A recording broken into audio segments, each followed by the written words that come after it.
Hello everyone. I've just returned from my summer holiday, and although we weren't able to go on the holiday we had originally planned, it has still been good to get away. Not least perhaps because for some time earlier in the year, many of us were thinking that anything other than holidays at home would not be possible at all. So, being able to get away, albeit to somewhere not far from home, has been a great gift, enabling us to spend more focused time together as a family, take walks and runs together, eat out together, play board games together, and sit in companionable silence together as we read or did crosswords or cross-stitch. As the lockdown has perhaps reminded us, the simple things in life can bring great joy and are all God-given gifts to us. This last couple of weeks has reminded me of the importance of the rhythm of work and rest. It's a pattern that God established at creation, and it's a way of living that was encouraged in the Israelite people through the commandments. But it's also an invitation that remains open to us, as we are reminded in Hebrews chapter 4. A Sabbath rest still remains for the people of God. Let's therefore make every effort to enter that rest. But of course, living in God's intended rhythm is about much more than just honouring a Sabbath each week or taking a holiday every now and again. It's about ordering the whole of our lives in a way that honours God's rhythms of work and rest, fruitfulness and dormancy, giving and receiving, being and doing, activism and surrender. Remember those words in Ecclesiastes: "To everything there is a season, and a time for every purpose under heaven." The concept of Sabbath encourages us to recognise our physical body's need for rest, our spirit's need for refreshment, and our soul's need to delight in God. All of that involves us in being willing to accept the limits of our humanity. Even though we may not like to admit it at times, there are limits to our energy physically, emotionally, mentally and spiritually. We cannot be all things to all people. We cannot be in two places at once. We cannot last long without sufficient sleep. Only God can achieve all of those things, and we are not God.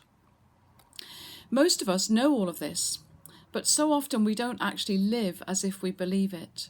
We don't want to acknowledge our own limitations and prefer to believe that we are somehow indispensable and that no one could manage without us even for one day.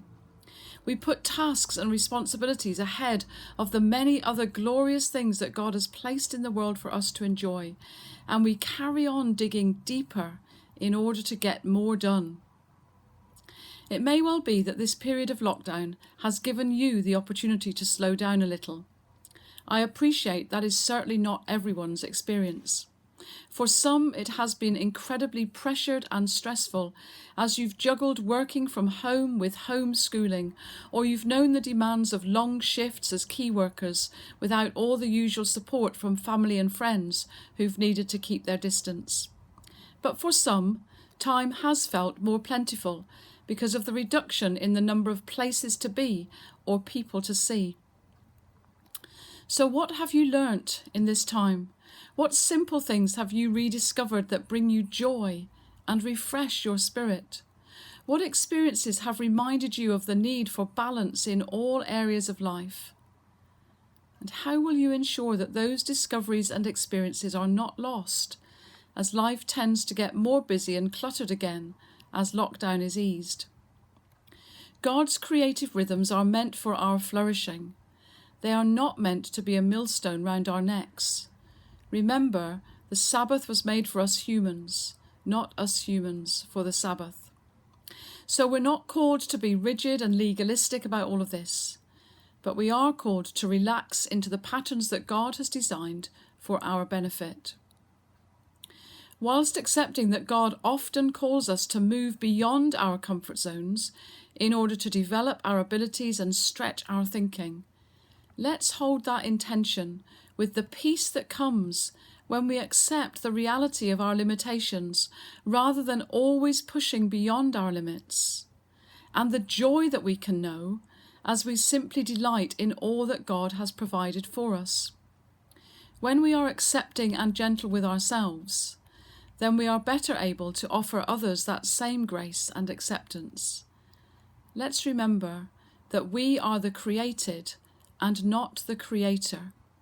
So whilst there is much for us to do, God created us as human beings to delight in him, to be in relationship with him.